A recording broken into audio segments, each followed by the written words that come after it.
കാത്തിരിക്കുന്നു ഞാനാ നല്ല നാളിന്റെ ആഗമനത്തിനായി മൂകനായി. ആശ്ചര്യമില്ലാതെ അങ്കലാപ്പില്ലാതെ കാത്തിരിക്കുന്നു ഞാനേകനായി. ഓർക്കുന്നു ഞാൻ ഈ മരുഭൂമിയിൽ നിന്നും ദൈവനാടിന്റെ ആ ഗ്രാമഭംഗി. ഓർക്കാതിരിക്കാൻ കഴിയില്ലെനിക്കിന്ന് വിരഹദുഃഖത്തിന്റെ വേദനയിൽ. മകരമാസത്തിന്റെ മഞ്ഞിൽ വിരിയുന്ന പൂക്കളെ കാണുവാൻ എന്തു ഭംഗി. കലപില ശബ്ദമായി നിദ്രയുണർത്തുന്ന കിളികളെ കാണുവാൻ എന്തു ഭംഗി. കുന്നും മലകളും പാടങ്ങളുമുള്ള ഒരു കൊച്ചു ഗ്രാമമാണെന്റെ ഗ്രാമം. ടാറിട്ട റോഡില്ല, വൈദ്യുതിയുമില്ല, ഓലയാൽ മേഞ്ഞുള്ള കൂരകളും.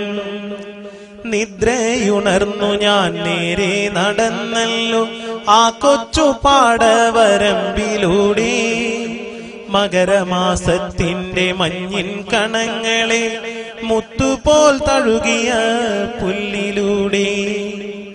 ഞാറു പറിക്കുന്ന പെണ്ണുങ്ങളുണ്ടെന്ന് ഉഴുതുമറിക്കുന്നൊരാണുങ്ങളും. കർഷക പാട്ടിന്റെ ആ നല്ല വരികളൻ എന്റെ മനസ്സിനെ തൊട്ടുണർത്തി. വിദ്യാലയങ്ങൾക്ക് അവധിയുണ്ടാകുമ്പോൾ കുട്ടികൾ തെരുവിൽ നിറഞ്ഞിരുന്നു. ബാലിക ബാലന്മാർ ഒന്നായി നിരന്നു ഗ്രാമത്തിൻ ഐശ്വര്യ ദീപം പോലെ. മീനു പിടിച്ചതും തുമ്പി പിടിച്ചതും ചെളിയിൽ കളിച്ചതും ഓർമ്മ തന്നെ. പുളിയും മാങ്ങയും പങ്കിട്ടു തിന്നതും ബാല്യകാലത്തിന്റെ സ്മരണ തന്നെ. മീനു പിടിച്ചതും തുമ്പി പിടിച്ചതും ചെളിയിൽ കളിച്ചതും ഓർമ്മ തന്നെ. പുളിയും മാങ്ങയും പങ്കിട്ടു തിന്നതും ബാല്യകാലത്തിന്റെ സ്മരണ തന്നെ. കുന്നിലെ മരമില്ല, പാടങ്ങളിൽ നിന്ന് ഉഴുതുമറിയില്ല, പാട്ടുമില്ല.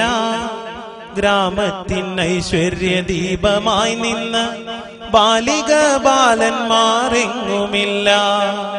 കാലികൾ നിൽക്കും തൊഴുത്തുകൾ പോലുമിൻ ഓലയാലെങ്ങും അശേഷമില്ല. കർഷക പാട്ടില്ല, കർഷകരുമില്ല, എന്തൊരു ദുർവിധി ലോകനാഥ.